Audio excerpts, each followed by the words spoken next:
I am unused to the emotions I am currently feeling.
to the stream.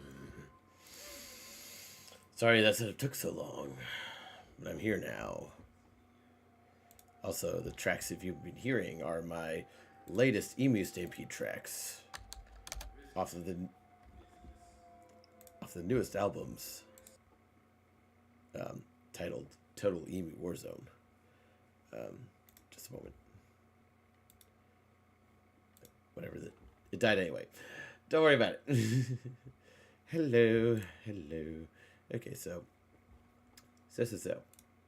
What are we doing today? What are we doing? Well, we're talking about movies, of course. Yeah, we're gonna just get on the best. No. Nope.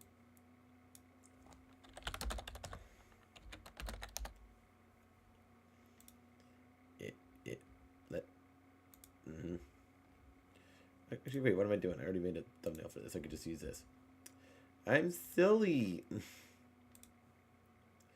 See, it's dumb. Like, I feel like my brain works against me because I do all this prep work for the stream, but then it's just like, oh, wait, no, I want to do this. Oh, wait, no, I want to do this. And then I end up taking way longer, and I overthink it. And it's just like, I should have just gone live and just not done all this other crap. Oops. But it's fine. Because, you know, I kind of thrive off the idea of just going off the cuff and just being like, oh, well, actually, I want to call an audible and just do this instead. Yeah. Look at my beautiful thumbnail right there. The Transporter 3. Zoom in there. Yeah. We're talking about Transporters 1 through 3. No, not just the first one. Yeah, the Transporter. Look at all these. Look at all this. Look at all of it. Hang on a second. Look at all of it. Yes. So, I just got the Google knowledge card there. That's the Wikipedia right there. And then I think I'll just duplicate this. And duplicate this. Then this one will be Transporter 2. And this will be Transporter 3. And then duplicate this.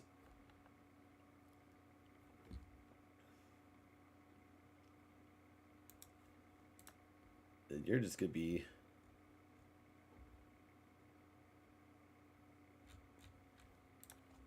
Transporter 2 trailer.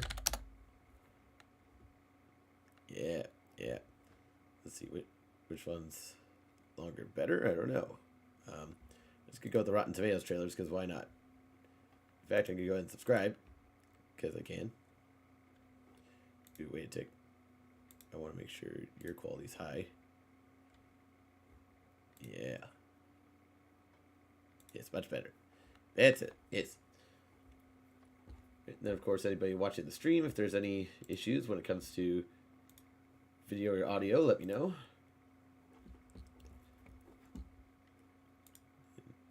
Duplicate this one more time.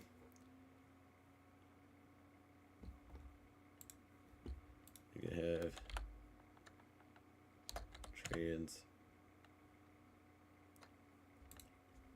Transporter 3 trailer. Yep, because as far as my discussions on these movies today, I'm going to make sure not to do spoilers.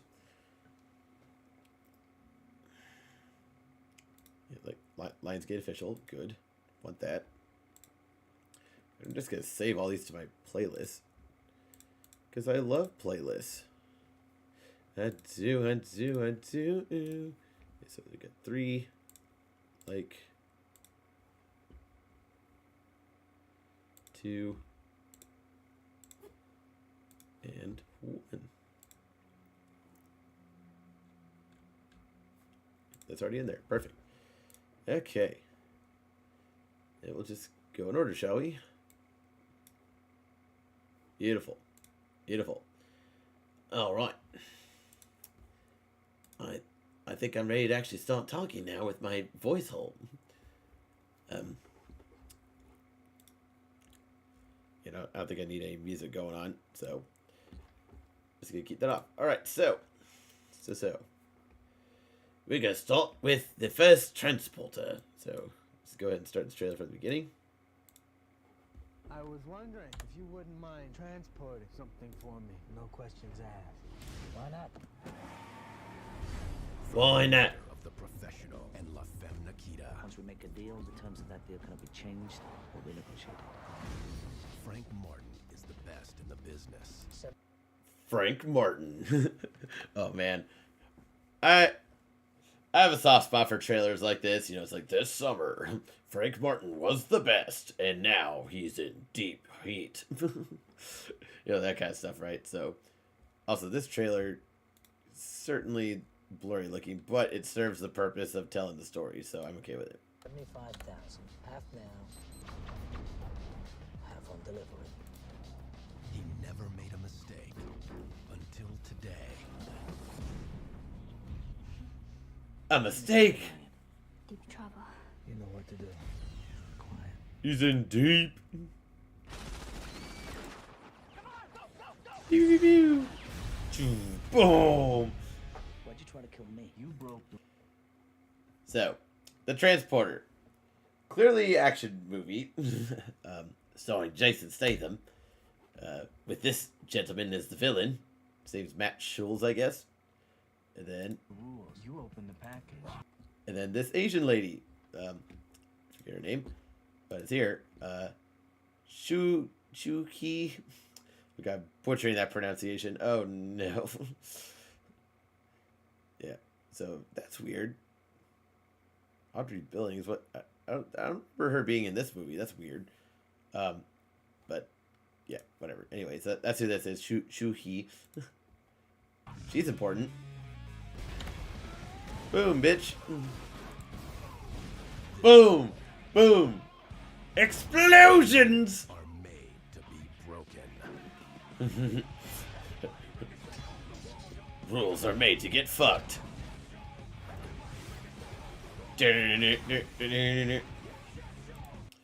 Also, the funny thing, these are like not only really old movies, but I'm also like doing a very clear, like, positive advertisement for them.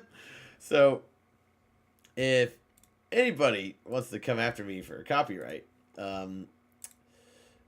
yeah, that'd be very silly of you. Also, fair use. The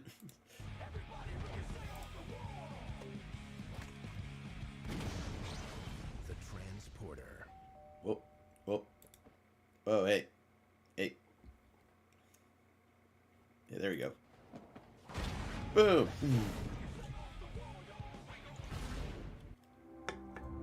Yeah. So that's the first movie in a nutshell. What do I actually think of it? Now, there's 3 movies total. This one came out in 2002. And as far as being a movie of its time, it most certainly is. Now, thankfully, it being the first movie, it had a pretty clear idea of what it wanted to be as far as action movies are concerned. And Jason Statham, I feel like as far as like the Frank Martin character is concerned, he's been pretty consistently this character throughout the 3 movies he played him in. So it seemed like pretty early on they either A, had a pretty good idea of what they wanted this character to be, or B, they just made the character so simple that they didn't have to really think about it that hard. Oh, okay, Twitch is being weird. Give me a second. You were still live. Good. Yeah, it was just Twitch being stupid. Great. Great. Ooh, cool. Cool. Just checking Instagram real quick. Yep. Lovely. Lovely. Mm-hmm. Yes. Uh-huh, uh-huh. Dude. Mm-hmm.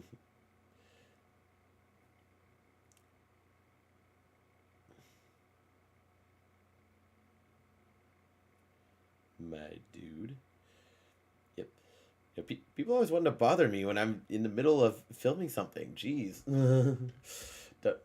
Don't they know that if they want to bother me, they can come to my stream and interact with me? Like, that's the way to do it, guys. This is why I advertise this crap. Right, anyway, so as far as this movie's concerned, freaking love it. You can tell by the trailer that's like explosions galore. You know, Jason Statham just being Jason Statham. So Jason Statham, for those that don't know, he actually started not necessarily as an action star. He started more as just like a regular British actor. Like, I think his first movie or at least one of his first movies, was actually Lock, Stock, and Two Smoking Barrels, which old school Guy Ritchie gangster movies. Like I think those came out in like what early or late 90s. I want to say like 1990. I think it was like 1998 actually. But so there's Lock, Stock, and Two Smoking Barrels, and also Snatch. Jason Statham was actually in both of those movies, playing two different characters. And so when it comes to his acting ability, Jason Statham's never been like a very dynamic actor. If anything, you could argue that he's not really an actor; he's more of an action star. So you know, if you said to me that it's just like, oh, Jason Statham's a terrible actor, like, you know, if you want to say that, go for it. I mean, he's not, you know, trying to do anything Shakespearean or anything. He clearly plays an action hero archetype of sorts, but whenever he fits these archetypes, you know, he does it well. And as far as like this movie, I think this really transitioned him into solidifying his action star career because of the fact that the stunts in this movie, like the fight scenes, the choreography, all that stuff. You know, I want to see if there's like any particular scenes here in the trailer that would really showcase that. Yeah, so like let's go like right here, right?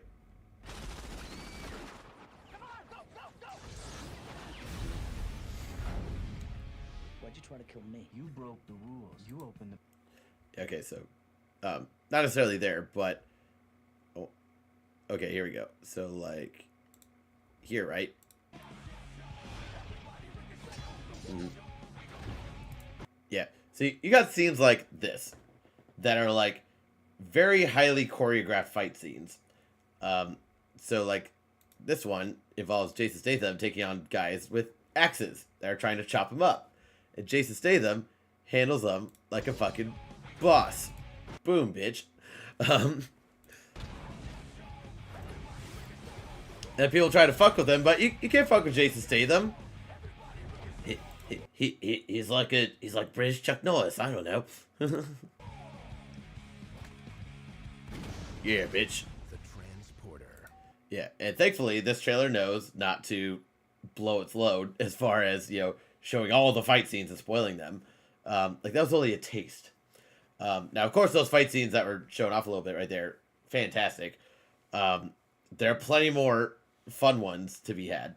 The main thing of note when it comes to the fight choreography in this movie, so it is directed by Louis Leterrier as well as Corey Wen. Corey Wen is, in my opinion, one of the most awesome stunt coordinators in Hollywood, because anytime he does stunt coordination in a movie, at least ones that I've seen of his work, you know, he just blows it out of the park. He freaking just makes every fight scene that he can as fun to watch as possible, and I love it. And then also Luc Besson was involved in this movie series. You know, he's known for The Fifth Element, Leon the Professional, you know, plenty of iconic movies, and wrote the screenplay, and he's a producer as well. So, you know, plenty of his stamp on this movie too.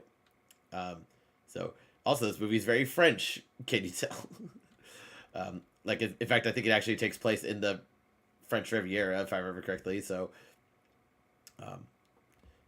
now let's see what else can I say about this movie that I haven't said yet. The plot is probably like the best, you know, out of the three movies, because when you really break down the story of this movie, it's actually pretty simple, and it doesn't go like too over the top as far as just all the things that happen in the movie. Like there are certainly some exciting action scenes to be had, but compared to the other two movies, it's pretty grounded, and the stunts are definitely pretty like awesome and like you know, very technical and stuff. But in the other two movies, it just like really ramps it up. Oh, what was that? What was that? Ooh, Hannah loves Starbucks. Thank you very much for the follow. I'm glad you're enjoying the content. Pleasure to have you in chat. Feel free to say something, say hello. Otherwise, I'll keep reviewing these Transporter movies. Yeah, thanks for the follow. Very much appreciate it. All right, so anyway, wait. Hey, hello, hello. Hey, always nice seeing a new face in chat. You know that warms my heart. Just out of curiosity, how'd you find me? Did you just find me randomly, or did you find me in one of the discords that you frequent? You don't have to answer if you don't want to. It's fine. Yeah. So let's see. What else can I say? What else? Yeah, because we're still on Transporter 1. Yeah. So like there's certainly over the top action to be sure, but I don't know. Compared to the other two movies, like it's more grounded. Because trust me, once I explain how the other two movies play out, it'll make sense if you haven't seen these movies before. Yeah. And of course, let me see if there's a frame here that actually shows.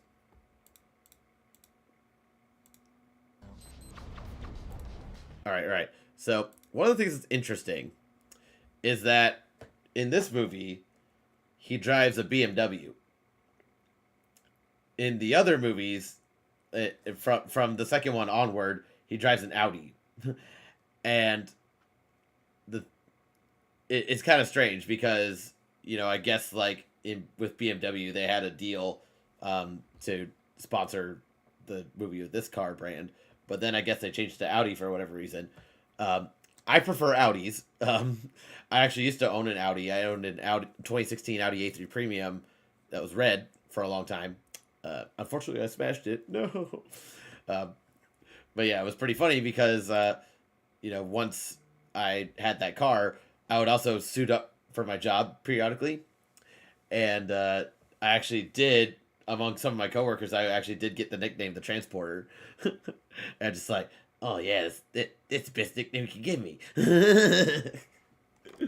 So how sweet is that? On delivery. He never made a mistake. He never made a mistake. He popped the trunk and in was this hot Asian woman. What kind of date am I in? Deep trouble.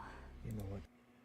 I just realized that he in the movie he actually says, "What kind of shit am I in?" He said, "What kind of deep am I in?" It's like that's not right. Hang on. Trouble. You know what to do. Hang on. What kind of date am I in? Wait, what kind of deed am I in? The fuck was that? Nice ADR there, trailer people. You're in some deep dookie, Mr. Statham. Oh, that's great. That's great. I love that. Yeah. So, unless anybody has any other questions about the first movie, I think I more or less made my point with this one. If I had to rank it as far as like a number or a letter, let's go with letters. I would give it a B plus. Absolutely. The Transport movies are generally B movies by far, no question there. So, total B action movies, but they know what they are. They're tons of fun, and the stunts, like the stunts of the fight choreography, top notch. It technically in all the movies, really. That's definitely more of the focus. But I think like as far as like an entire package, Transporter 1, you can't go wrong. Now let's go into Transporter 2. All right, so Transporter 2 is where things get weird. Oh, by the way, if you wanted to watch the first Transporter and you haven't seen it before, you can certainly watch it on YouTube if you have like a primetime subscription. You can also buy or rent it on YouTube for pretty cheap. If you have Paramount Plus, it's on there. I believe it's also on Roku Premium, it looks like, and Sling. So thankfully, Google's pretty good about telling you like what streaming services it's available on. Transporter 2, on the other hand, for some reason is not available for free streaming. Like, you pretty much have to rent it. Thankfully, it's not that expensive, but, still kind of annoying. Me personally, I have a physical copy of all three of the movies, so it doesn't bother me. But, Transporter 1, 3, and Refueled, which Refueled I talked about last video, those were all available on streaming, whereas Transporter 2 is not. And that makes me really sad because Transporter 2 is actually my personal favorite. And you might be thinking, Transporter 2 is like the dumbest and worst one. And in a way, you're right. But for me, that's what makes it more fun. So let's watch the trailer for it, shall we? Start from the beginning. Oops. Oops. Hang on. Sound up. Start from the beginning. See? Audi. Uh-huh. Car changed. And trust me, the Audis, much better. Yeah, I'm looking for a transporter. I'm listening. It was supposed to be an easy assignment. An easy assignment. God, I love these movie trailer voice get this summer. I mean, friggin' comedian Pablo Francisco made fun of these guys. He also got the epic voice guy. He does the honest trailers. You know, trailers like that, the best. I forgot that they had trailers like this for these movies, so this is a blast watching these. Hey, what's the first rule when entering a man's car? Good. This was a Yeah. So instead of traveling a hot Asian chick, now he transports a little kid. Nothing weird about that. favor. I don't usually do this sort of a job. I thought you were a professional driver. A different kind of driving. Frank Martin's line of work. Jack Billings to see Dr. Coughlin. Room 3 on your left. Nothing is ever what it seems. Hello. Hello. Now, let's address this beautiful woman for a moment. Holding 2 submachine guns. I could totally see her not necessarily being everybody's cup of tea. For me, though, I'd smash. Also, she definitely is a very obvious evil woman who works for the bad guy. So, you know, she's got that written all over her. So there's no moral ambiguity whatsoever with her. I don't care. Still hot.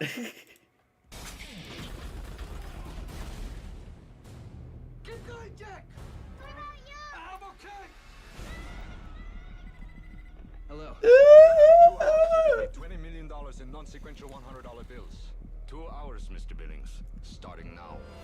We don't know who we're dealing with. We think the driver may be in on it. That's impossible. Now, He could have been setting this up the whole time and you wouldn't have known any different. Got him. By the way, quick note. This gentleman right here is named Matthew Modine. If you know the movie Full Metal Jacket, he plays Private Joker. Not a villain in this movie. He's the one whose kid, Frank Martin, is driving around, and the kid gets kidnapped by those clearly evil dudes who want all the money. And then also, right here, to the left of him, is Keith David. You know, if you don't know who Keith David is, Dr. Facilier from Princess and the Frog. He's in Requiem for a Dream. Let's see. He's played a lot of iconic roles. If you don't know who Keith David is, look him up. He's great. And he's in this movie, too. He's like the, hostage negotiator, more or less. The whole time and you wouldn't have known any different. Got him. the best in the business. Is it stable? Yes, it's stable. Good. He's back in the game. What do you know? It's more than a kidnapping. What are you gonna do? Find the guy responsible. He's your friend? Find the guy who's a guy. How? And the thing that really makes me love this movie is when it comes to the action, they cranked it up to 11. They really did. Like, they're just kind of like, well, we're making a sequel, so we're going to make it bigger and better for sure. And so, hang on. I want to see if I can get. I mean, just that. That's amazing. Like, just jump. Yeah. It's that type of movie, folks. I eat this stuff up. I really do. If you don't like it, I mean, that's on you, man.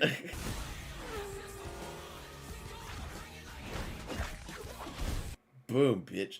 Yep, get on the jet ski. Yeah.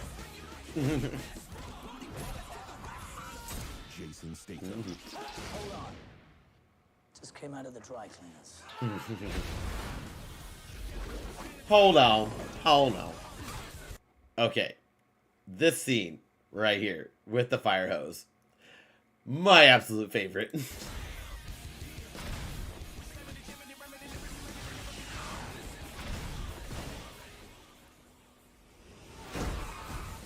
Impressive. Transporter 2. Yeah. So, as much as I love this movie of all the Transporter movies, including the reboot, has all the stupidest bullshit in it. And in a way that kind of makes it more fun. There are two scenes in particular that just completely are, you know, the suspension of disbelief just goes way beyond outside of the realm of possibility. They involve two different vehicles, first of all. Second of all, like, the vehicle stunts are just so insane that it's very obvious that they have to use CGI for them, and you're just kind of like, what the fuck is this? So, if you're to watch this movie and you're trying to take it seriously, yeah, not only is most of the plot ridiculous, once those two scenes happen, you're just gonna be like, okay, this is just stupid.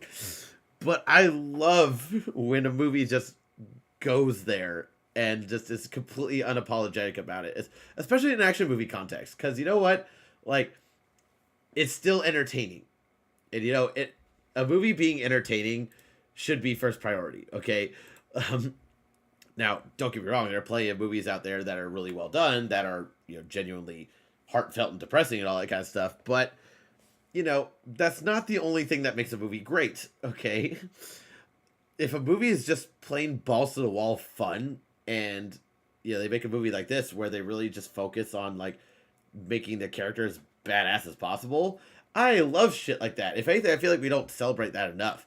I feel like we just totally like write off these types of movies as just kind of like dumb popcorn action, and I get it because in a way they are, but the amount of work that goes into making some of these scenes work and whatnot, especially like when it comes to actually doing these things practically, right? Because stunt work is fucking hard. It is. Like if you actually like do fights and stuff and you actually like try to make it realistic, like more often than not, they're actually throwing hits at each other. They're actually like, totally flinging people around. They're totally flinging cars around. People get hurt doing this shit, like severely sometimes. So I appreciate that shit. I really do. Much more so the practical than CGI. Though sometimes CGI has to happen.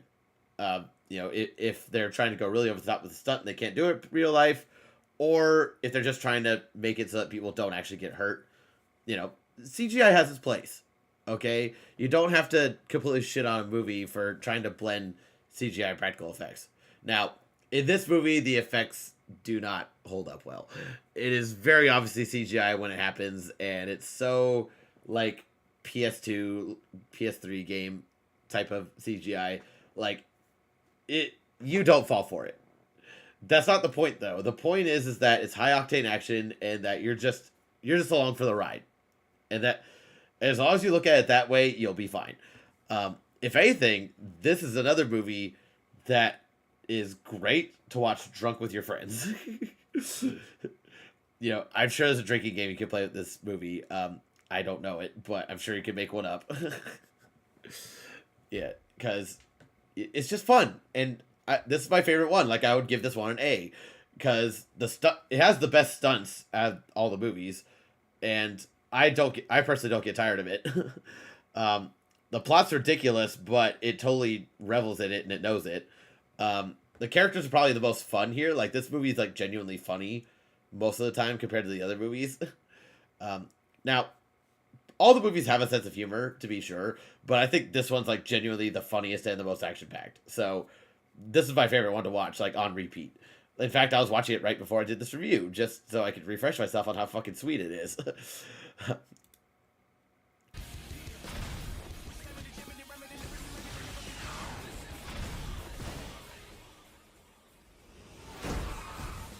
Impressive. Yeah. Impressive. And hot. Transporter 2. 2 rhymes with poo. So, that's Transporter 2. in my opinion, better than the first one. But the first one, I think, is technically a more solid movie. But in my opinion, Transporter 2 is the most fun out of all of them. Now we're going to get into Transporter 3. Now, Transporter 3 gets a little weird. Now, in my opinion, feel free to disagree. This movie is probably I think it's like technically the worst out of all of them, but it's still a great fun action movie. Like, it still fits in the series. It's not like completely out of left field. It's totally not the type of movie that is like, oh god, this is a portrayal of Frank Martin. Like, no. Like, all the movies, like all four of them, really, they're all like, they all fit. They all make sense in the context of what the Transporter is. And it's still Jason Statham in this one.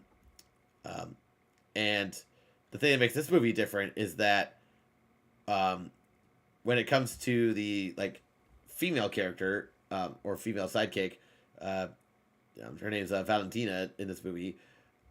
They definitely like have a bit more of a like semi. What am I trying to get at here? So I think the girl in the first movie, Shuki, I think she was like a damsel in distress, but not, and she was definitely like a love interest at some point too. But, I think like with the third one, they kind of did the same thing, but they made her have like a deeper connection with Frank, I think. And I think a lot of people didn't like that. There's something about the way that the third movie did it that I think rubbed people the wrong way. Now, and that was like at the time the movie came out, and this one was in 2008. So, you had the first one 2002, the second one 2005, and then the third one 2008. And then the Refueled movie, that was 2014, I believe. So the first three movies, came in pretty quick succession of each other, but then the Refueled movie, that was like quite a few years after. So, yeah, like I think like the love interest, like people didn't like her as much. She was definitely more of like a party girl type. I've learned to appreciate her more. I actually watched this movie, quite a few more times, because when I first saw it, I didn't like it as much as the other two movies, but now, I think it actually like kind of is, right up there. I will say, however, it has the worst directing out of all the movies, and you'll probably see why when you see the trailer. So let's take a look.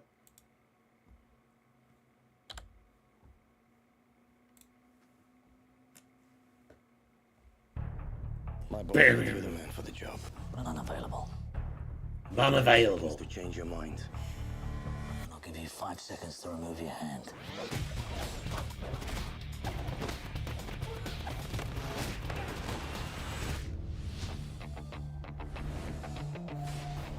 I insist on using only the best man for this assignment. Don't think of this as just another job.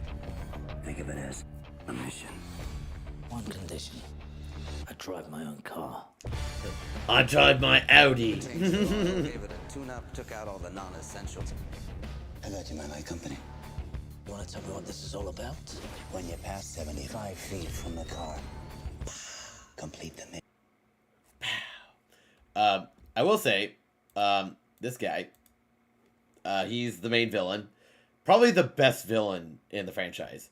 All the other villains in the franchise are mostly just like, okay. But I think this guy, his name's Robert Knepper. I think he's mostly known for Prison Break. That show for a while back. And he definitely has the most fun as far as like being a villain is concerned. And he's definitely like the most threatening out of all the villains in all the series. Like the guy in the first movie, he was definitely like the most like disposable villain, I think. Ooh. What is this? I activate the spell, Astral Force. It ranks up Utopia to a more powerful monster. Go rank up XYZ Evolution. Shatter the boundaries of reality. Reborn anew, number 39, Utopia Beyond. Kratos, Larry, welcome to the YouTube feed. pleasure to have you, and always a pleasure to have you. Give me one of those to read. So yeah, welcome. We're talking about the Transporter films, 1, 2, and 3, and we're on movie 3. And I was just saying that this guy, the villain in the third Transporter movie, is probably the best villain in the franchise. He's tons of fun. Actually, the most menacing, and I think he's just, compared to the other villains, like the other villains, like they are supposed to be, threats to Frank, but at the end of the day, like it's pretty hard to take them seriously. Like they're very much like oh, this guy's nobody. Like Frank could easily kick his ass. Where it's like with this guy, I feel like he has enough of a psychotic edge to him, where it's just kind of like, yeah, Frank's gonna have a lot of trouble dealing with this motherfucker. Yeah, I don't know, just my opinion. Also, I think it's just acting wise. I think he does the best job. Like the other ones have pretty hokey, hammy acting when it comes to villains. What's up, Austin? I got something that might interest you on cuteness. Gonna send it to you on Discord. Yes, sir. I'll take a look at momentarily when you send it. So, yeah. Anyway, let's keep watching the trailer. Complete the mission. Save your life.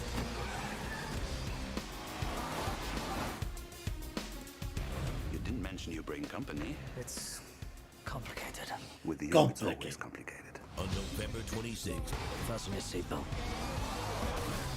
They're going to kill us. do not You really should think more positive. step away from the vehicle. You've disappointed me. I've been thinking any idiot with a driver's license will do.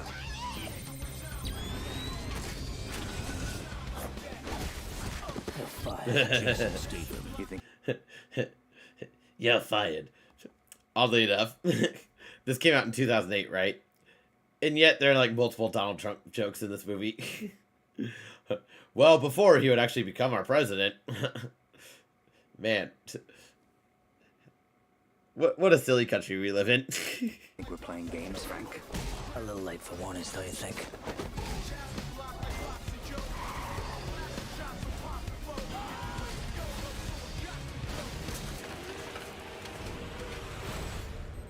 One more step, Frank. Come on, one more. Come on. Transporter 3. 3.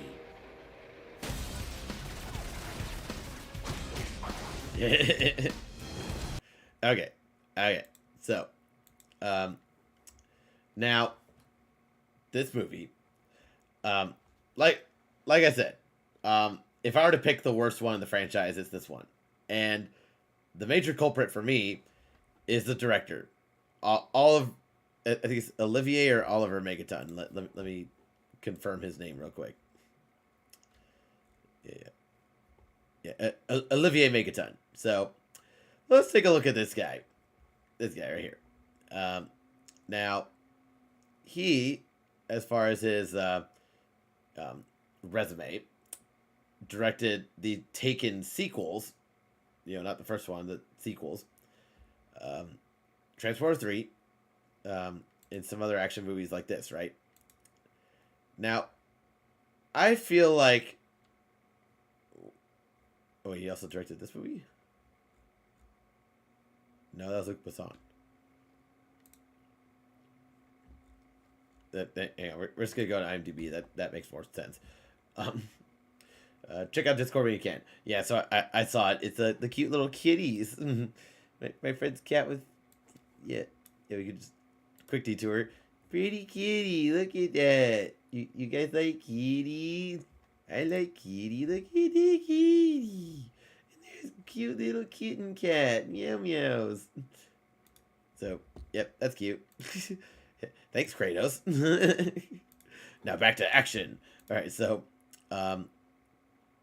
Yeah, so, hey, at least he's known for Transporter 3, but you'll also see that, like, star-wise, this movie gets, like, a 6 out of 10 on IMDb, and then, like, Taken 2 was, like, a 6.2, and I haven't seen Taken 3, personally, but, I've seen some reviews of it, And some of the stuff that people complained about, like when it comes to this director, totally adds up. So I think what it is that when it comes to how he directs action movies, he really makes them way flashier than they need to be. And he namely does that in like the editing process and like post-production and stuff like that.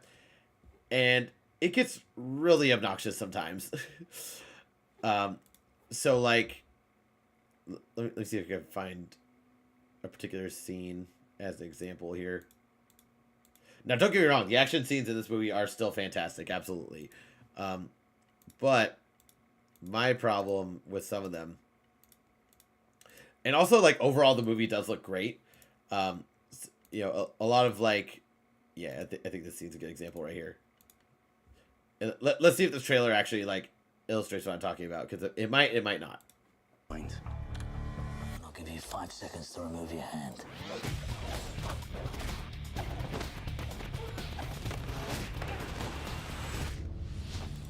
Okay, so I think also in 2008, this was around the time that we got like the Jason Bourne movies, right?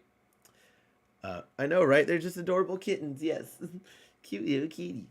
So anyway, around this time, like the Jason Bourne movies came out, right? So you got like Bourne Ultimatum, Bourne Supremacy, you know, just Bourne Identity, just all the Bourne movies, right? And the Bourne movies really pioneered the idea of shaky cam. So pretty much like mid 2000s to around now, like movies have implemented the idea of shaky cam. Now, this movie has some shaky cam elements to it, not all the time, but when it does, it totally has one of my major pet peeves with action movies. Like, especially the way this scene is filmed. Let's see if I could, you know, just go through it one more time. 5 seconds to remove your hand.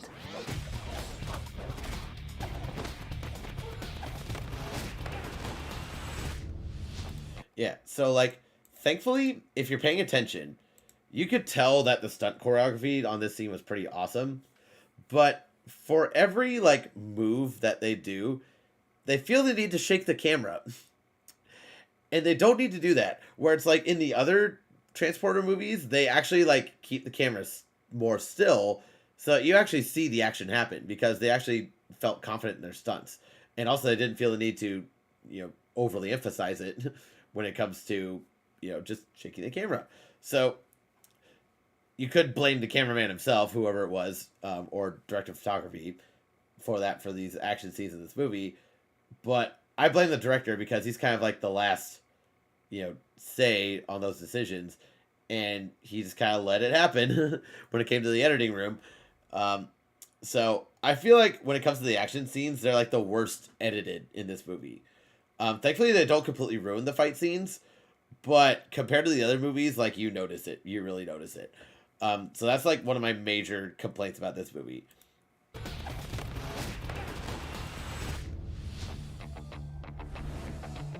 I'm a system. And also, like, it does remind me, I did go to see the Bourne Ultimatum in theaters, and that was like the last Jason Bourne movie I saw, because the shaky cam in that movie was so goddamn obnoxious. Like, it was like, the way I describe it is that, like, even when he's just standing there on the telephone, the camera has to shake. It's like, oh, I'm on an intense phone call. I'm Matt Damon. Like, it totally felt like that type of movie. It's like, does the cameraman have vertigo? Like, what the fuck is this shit?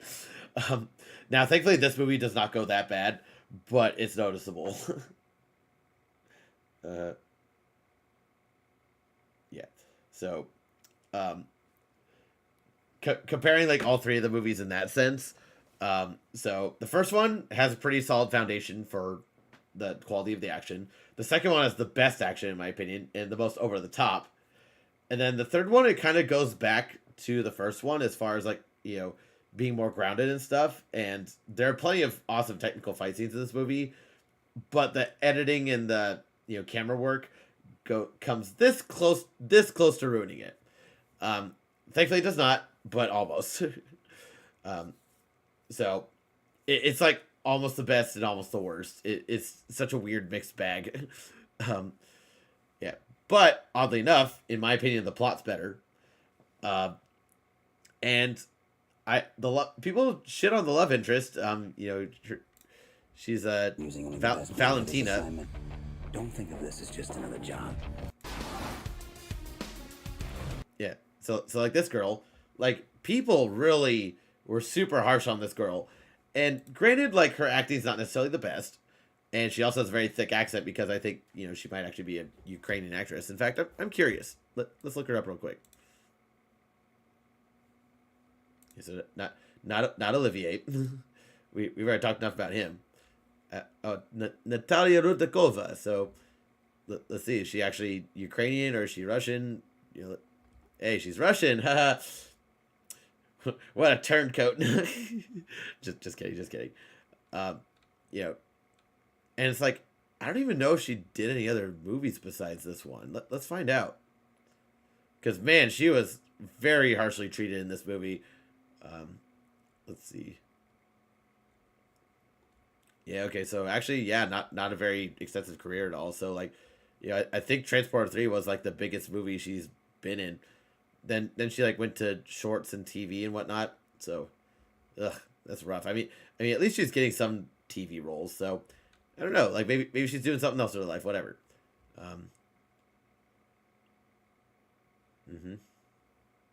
Russia, New York when she's 17. Continues to reside in New York while working as a hairdresser at a salon. Is discovered by Luc Besson, co-writer of Transport 3. Okay, so she works on hair and stuff. So maybe she focused more on her hair salon business. I don't know. Maybe for the best. I mean, in my opinion, she's freaking gorgeous. Maybe in the movie, you might not necessarily think she looks that good, but I think she's hot. Hot Ruski woman. Well, she's Ukrainian in the movie, but a Ukrainian played by a Russian. No, there's nothing problematic about that in our current climate. Yeah. It's like, yeah, look at that. Like it's her with long hair. So in the movie she has like short hair like this. Like I'm curious if she had like had actually cut like this or if she wore a wig or something. Yeah, it looks freaking great, in my opinion. I think it's also maybe like because throughout a lot of the movie, like she has this kind of like, rundown makeup look a lot. So it definitely makes her look more like desperate and weak and whatnot. So I can also see people being turned off by that. But when you think about in context of the first movie, I mean, the girl in the first movie was kind of the same way. So, really not that different. So I don't know. I feel like people are too harsh on her. I've definitely warmed up to her over the years, and I think like the sort of love story / chemistry that they have together is better than people give it credit for. Because here's one major gripe I'm going to have with film critics, especially on YouTube, that when they complain about movies, a lot of things that I see them complain about is that like, oh, these actors, they have no chemistry with each other. They have no charisma. And I'm like, are you guys sure? Like, it's like they say that as like a buzzword, but they don't even really know what charisma means and don't know what chemistry means when it comes to like, having a romantic interest and all that kind of stuff. Because trust me, when you're actually making a movie and you're like writing screenplays and stuff like that, you are thinking about that stuff. Now, to be fair, when that criticism is warranted, it totally is. But I feel like people use it too often, and they also take movies way, way too seriously when, clearly a movie like this is not meant to be taken that seriously. Like, it's not fucking Oscar-worthy performances. Like, the performances of the movie are probably, like, between B level and C level. Some performances are arguably, like, a D. But, yeah, like, I think people will be all like, God, she was, like, the worst actress out of all of them. She's terrible. And I'm just kind of, D minus F. And I'm like, wow, no, she was not that bad. Not at all. Like, I'd give her, like, a solid C. And on top of that, like, I think with a lot of these reviewers and whatnot, when they have their perceptions on relationships, it's just kind of like, have you guys been in relationships? Like, do you guys date or anything? Because, you could definitely make the argument that a lot of these people who make these criticisms are they themselves not charismatic whatsoever, and or B, do not have any relationship prospects. Now, that's like a blanket statement. I wouldn't apply it to every critic at all. There are plenty of critics out there that are like married and have kids and whatnot. So, but I feel like the ones that are like overly harsh on these types of people, it's just kind of like maybe you guys need to slow your roll a little bit. Maybe you should be a little nicer instead of like just fucking bashing these movies and saying it's like, oh, they're shit. You know, this relationship shit. You know, they don't look good together at all. It's just like, dude, just have fun with it. Holy shit. That's all I'm trying to say. As far as like that whole point is concerned, I don't want to say things I don't mean or make assumptions about people I don't know. Because hey, like if anything, just plenty of people on the internet would make assumptions about this girl that they don't know, and she's probably just like, whatever. I'm plenty successful in my life. Fuck you. Right? My point is movies are fun, ladies and gentlemen. So have fun with them. All right? Like all three of these Transporter movies, they're all fun in all different ways. Like I recommend all of them. If you love action movies, you'll love these movies.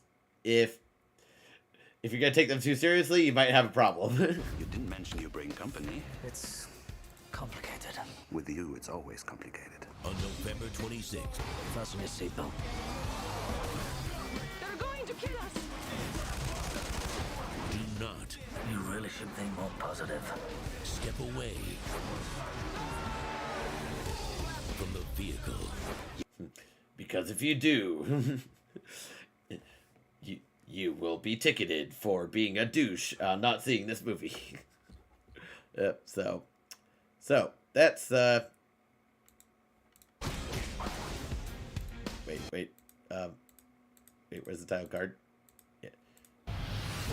Transporter 3. Yep, so that's all three of the movies, guys. And my solid opinion on all of them, without spoilers. And thankfully, like, these movies are pretty simple, so even if you were to spoil it, there's not much to spoil. Like, you know, these movies aren't, like, totally brain dead or anything, but they also, like, it's very clear that the focus isn't on, like, a elaborate plot. The focus is on pure high-octane action, you know, just focusing on the stunts and the driving, you know. That's where the fun is. If you look for, like, a Shakespearean acting, you're in the wrong movie. If you're looking for really dramatic weight, this isn't the movie. It's action, it's energy, it's kinetic, it's fun. And you're gonna know this about me when it comes to movies. Like, the first thing I'm looking for in a movie, especially if I go to a theater, is the movie gonna be fun? And that could be like action-oriented fun. It could be comedy fun. Even like when it comes to drama, like, is it clever? Like, does it have a fun setup? You know, because like if a movie just plays something so straight to where it's like, you know, just really dry, really like, you know, pedestrian or something like that, it's like, well, you know, I see you are trying to take your movie really seriously, but I'd rather have something like this that's just full of energy, that's just, you know, enjoyable. Like I want to. This is the type of movie where I want to bring my friends. It's just like, yo, let's go to the movie theater, check this out. Because if anything, that's totally what I did in high school with these movies. Like, I would take my best friends. It's just like, yo, let's go see this movie. It's tons of fun. I remember pretty fondly with my best friend Jameson, like some of the movies that we would see in the theater at the time. Like, some of them were like really over the top, dumb, bad movies, which some of those I'll definitely talk about on this show. And if he wants to join me for those discussions, holy shit, that would be absolutely amazing. But, I'll ask him first. Because, you know, he's not as much of a social person. So, if he doesn't want to be put in the limelight, I understand. But I'll gladly talk at length about those movies because I hold very fond memories of watching them in the theater. And also, like, I'll gladly still watch them to this day, even if they are freaking terrible. So, and then of course we watched plenty of great movies too. So like high school for me, like it was between 2003 and 2007. So that era of movies was just my prime, as far as like especially really getting into action movies, because just around that time there were so many awesome action movies that came out, and also action movies that I really got into. Now, not all of them were great, obviously, but it really solidified my taste in action movies. And like, anytime action movies came out around that era, I was all on board. But then, unfortunately, more recently, like action movies kind of took like a dip in quality, which is a real shame. I can't really narrow down the years, but they kind of lost their spark when it came to movie compared to movies like this, right? So there's a reason why I bring up these Transporter movies. You got Transporter.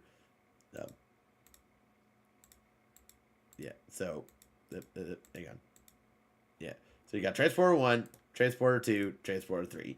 All of them are an hour and a half each, so they're not that long, and tons of fun, energy throughout. So, if you like action movies, watch them with your friends. Good time. And, it is kind of me being nostalgic for this era of action movies that, I think is kind of making a resurgence in movies today. If anything, one movie that I could definitely say really brought back action movies in a big way is John Wick. Like, that whole franchise, incredible. Incredible. Like, all the action movies today are totally ripping off John Wick now. And then, of course, you got Bullet Train, which that's on Netflix. So if you haven't seen Bullet Train, go watch it. Like, that was probably my favorite movie last year. It was like, holy shit. As far as like fitting the mold of like this movie, but like elevating it to a whole new level, freaking Bullet Train. I mean, John Wick does too, but Bullet Train like holds a real special place in my heart. So if like the new Transformer movies were to go like Bullet Train style and like make that work somehow, I'd be in awe. Absolutely. So I think that's all I have to say about these Transporter movies. So I've talked about all 4 of them. Like I talked about the reboot last time, and I talked about the 3 original ones this time. So if you haven't seen these movies, definitely suggest you watch them in order. Start with the first one. The second one, it's the most dumb. The third one, kind of comes back, serious wise, but definitely like is a bit harder to watch if you don't like shaky cam stuff. So that's my analysis, in my opinion. So if any of you guys in the chat have any comments, feel free to speak now or forever hold your peace. In the meantime, I'm going to start wrapping up the stream here because, when it comes to these discussions, I usually only want them to go for about an hour or so anyway. So we're at about time. So works for me. Okay, that's one potential raid target. That's another one. And that's another one. Ooh. Man, I got a lot of ideas for raid targets. Yes.